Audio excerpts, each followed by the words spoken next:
This is a picture about stuntmen, you know, and stuntmen have always been my favorite people in the picture business. So it's time that somebody really did a movie about them and made them the real heroes. He tries things that he wouldn't have ordinarily tried because this kid's done them. Burt is the #1, and Jan is the new kid in town. And I'm the guy that's been there. He's an older stuntman who's a little bit over the hill, and Burt sort of lets him hang on, sort of carries him along. And I think it's an exciting film to make, that it gives you a real excuse to do a lot of action and see maybe into a little bit of what stunt people are all about, which will change the image, I think, that a lot of people have. I found most of them were very intelligent. I kind of enjoy that. I expected them to be senseless types, and I think they care about what they do very meticulously, and they're scientists in a way. I think everybody would like to do something terribly dangerous. I think it's thrill, the excitement. It makes them feel alive. I see it. I feel alive when they're through. All right, let's go. Get Burt. Okay, folks, let's not get too comfortable in this area. All this stuff has got to be moved out. This whole area has got to be cleared for the Chariot race. See how fast we can go. Any problems with that, Bob, I should know about? Just a lot of good luck. Okay. Let him through there, guys. Ooh, that's good. For 10 years, I was the highest paid stuntman in Hollywood, all right? And they said, how is that to be? You gotta be versatile. That's the name of the game. Some guys only do horse stuff, and that really limits the work they can do. Unless they're doing a Western, you're not working. I don't know one gag that's the same. Everything you do is different. I love it. Enormous competition among the young stunt guys and the older ones. It's awfully tough to be a young stuntman because there's so many older guys around who still can cut the mustard. The younger generation are coming on strong, and you've always got them in your hip pocket. Well, I was just telling Jan that, first of all, that he was going to have a handful. And I was telling him to use his legs, not just use his arms, because if you just sit in there and you look like an idiot, they'll just pull you right out. You got to brace your knees up against the Chariot and really take it and try to win. How many times do you want to go around this thing? I want to go around at least a couple. Okay, because when I do the thing, I'm going to do 3. And on the because I can just tell you from just rehearsal, by the second one, I'm going to be really on there. You know? Okay, when I come out twice, go around once, twice, and then stop right here the second time. Okay. Tom, keep them in as tight as you can.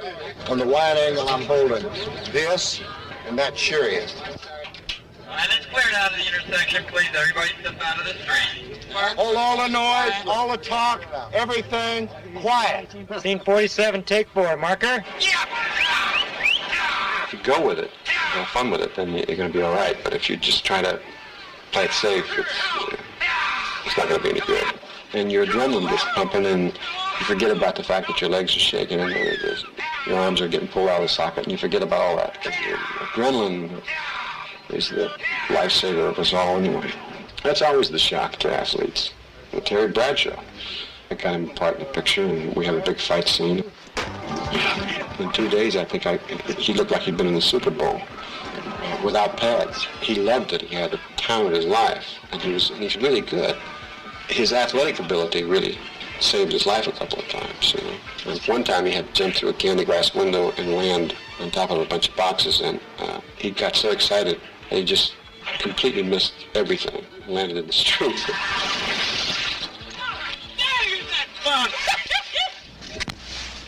Action. What the hell are you doing? What's the matter? Your life is worth $50,000. That's the price you put on it when you got behind this wheel.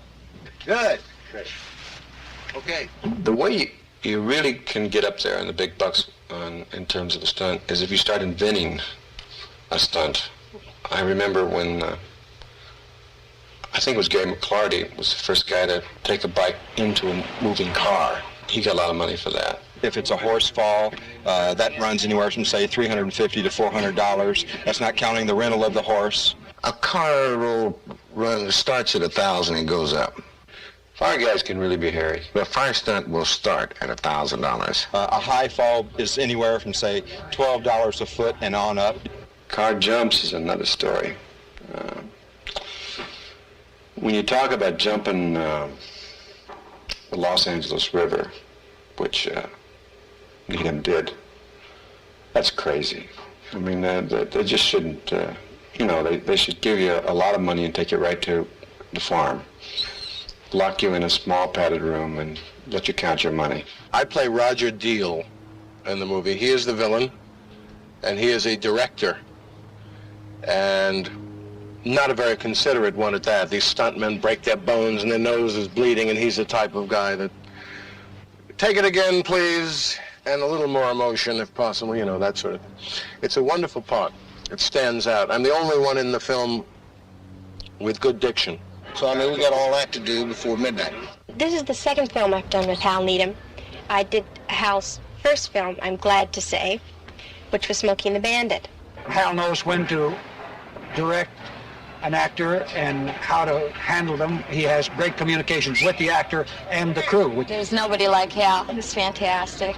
He underestimates himself, which maybe is one of the things that's good about him. He has terrific instincts and honesty, and he knows when something's not working. And more directors than not don't know that, or they want to impose their own ego on an actor, and you know, it doesn't fit. And he just says, no, something's not working here. Let's work it out, and it works out. I call Hal Needham Dr. Danger. That's my name for him. If anything is safe, he'll try to make it dangerous. Warner Brothers will never be the same over there because I put Burt on the outside of a helicopter, put the helicopter way out there, and he's standing out on the strut, right? I mean, you're talking about a superstar, big, high, expensive actor, and had him come in on the helicopter and fall off and do a high fall into the air pad. Well, when they saw it in dailies, I thought I'd be fired. He's also a guy that when you do the stunt, he probably could do it better. I wanted a point of view as Burt was getting ready to slide underneath the truck. And all the stuntmen were going, I said, give me the helmet. So I went out there with my slacks and slippers on and everything, no pads, and I put the camera on and slid underneath the truck. But what it does is it keeps the stuntmen honest. I mean, every day you look around and go, we better do this right, because if we don't, old Hal will get in the clothes and do it himself, you know. Of course, it gives the studio a heart attack. Needham did one, in fact, he invented it, in a picture called McHugh, where he rolled one on the beach. I think it went 18 times before it stopped rolling. And he broke his back. What it is, it's really a cannon. I built a cannon 14 inches in diameter and 36 inches long. What you do is you mount it on the car with the muzzle pointed towards the ground, put a charge of powder up in it, put a phone pole up in it, and wire the phone pole so it stays. Now, the idea is that when you come in, throw the car sideways, fire the cannon, so what it does is just flip the car. When I tested the cannon, I broke my back, shattered some ribs, punctured a lung, and knocked out a couple of teeth. Actually, it was Gary McClusky that wound up doing the stunt in McHugh. Making movies is no piece of cake. See, most people think of stuntmen, they think of them as being the kind of people that you put them on a motorcycle, have them take a slug out of their bottle, and head them for the wall. And that isn't true at all. Bobby Bass reminds me a lot of Hal in the sense that he's incredibly responsible. We're going to try to make this like a bar fight that bar none. We're going to try to make this a classic. Well, obviously, I think Bobby Bass is a great stunt coordinator. Otherwise, I wouldn't have him on the show. He comes by, he's got this guy in a headlock, he comes by, hits this guy at the same time. And that camera there shouldn't be there. It should be over there. A lot of those in there. All right, let's do it. Picture, please. All right, here we go. Picture, rolling. Bobby Bass, I got nothing but praise for him. I feel comfortable giving him control of the whole action sequence. Are you all right, guys? Huh? Elbow pads, knee pads, hip pads, that's kind of the basics. When you jump 40 or 50 feet, it looks spectacular, and if you go into the airbag the wrong way, you can break your neck. They think because you're a stuntman that you're a Superman, that you don't burn, you don't break, and do all these things. That's not true. I mean, you have to have things set up, and what you do is create a lot of illusions, you know, but you have to have it set up correctly. If you don't, you're going to hurt somebody. Oh, this tooth and that tooth and this nose. I have broken 42 bones. Pride is what will kill you more than anything else or get you hurt. Your mouth overlaps your brain. You say, oh, I can do that. All right, roll your time. All right, we're rolling. A smart stuntman's a guy that figures things out and always leaves a back door in case something doesn't go right.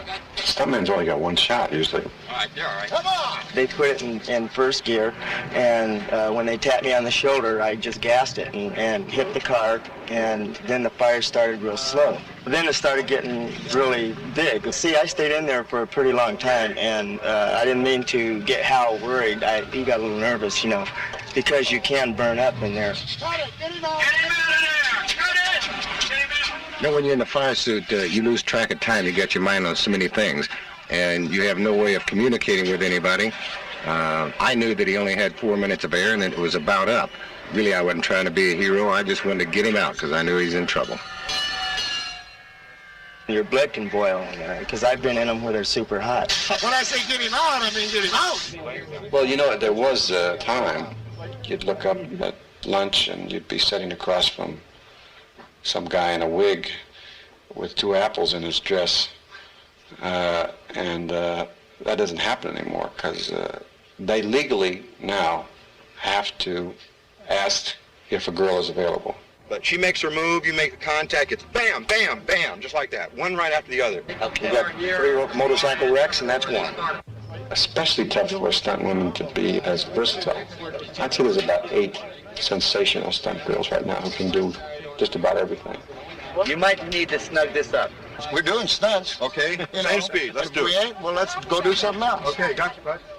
We're gonna go for it. They're going for it. Oh, great. Action, guys. All right, save it. Down and okay. Tough as nails. Awful good. You all right? I'm okay. I'm fine. Give me a few minutes. Give me a drink of water. Yeah. I'll be all right. Okay, Just good. kind of dazed me, that's all. Good, good. Yeah, He was good. That was great. Did you all right? Oh, wait, stupid. See, we pay ladies a little better than we do men for doing the same stunt because we feel that it takes a little more out of a lady to do the same stunts. I got that wreck. Let's go to a new one. You don't fool around with them either. Drop you. Janet Brady, who's doubled me a couple times in pictures. I'm glad she's here because I think she's wonderful. The wheel turned that way. She drove the car, Smoking the Bandit.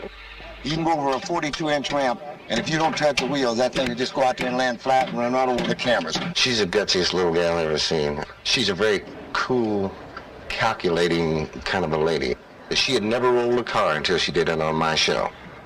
As you hit the ramp and you turn the wheel and turn the car, you know, you worry a little if you're going to get it over or not. Let's put one on in here. Have we got one we can remote from over there?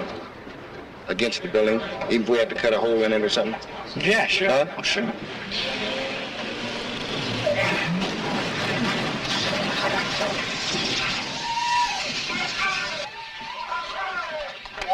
Okay, cut it. David? Yeah, Hal, what do you need? They were getting ready to destroy 72 acres of brick buildings. There's a lot of towns that should be blown up, and that's what they call urban renewal. Damnation Alley, we've given it that name. I also call it Explosion Street. There's going to be some horrendous explosions, some real explosions that are going to be going off, so it's very critical that if you are assigned, I'm only going to take 3 or 4 drivers and put them there, that you will be assigned to go down there. You have to have your windows up because there's going to be flying debris, there's going to be primacord, TNT, there's going to be stuff going off in there. Nobody wants to be on foot. No one, but no one. None of the stunt people will be on Explosion Street or Damnation Alley, as they've called it, on foot. This is the tag of the movie, and it's supposed to be an earthquake with gas explosion, gas mains, and buildings and everything blowing up. And our hero car just works its way down through all this chaos. And then it goes over the final jump at the bridge, which is the tag of the movie. You go like this.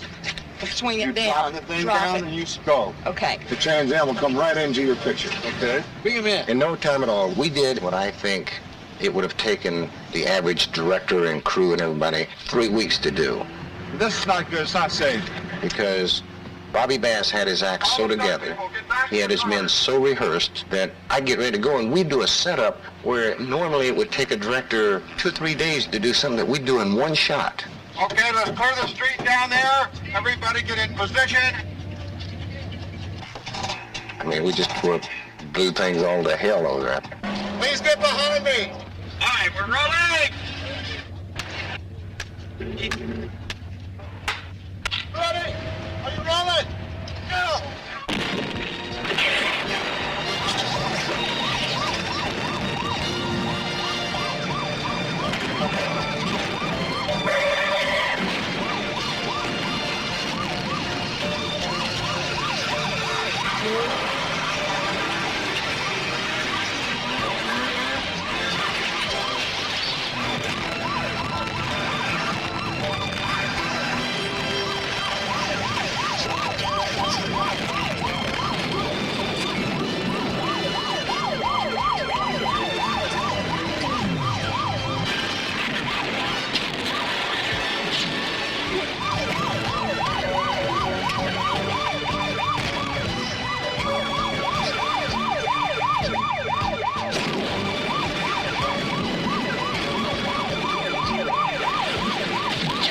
I've never worked on a show ever where there's this much going on in one take. It was a nice ride. My right ear I'm donating to Yale University. Don't forget to like and subscribe to get notified about new videos and original Burt Reynolds content right here on the Gator McKlusky channel.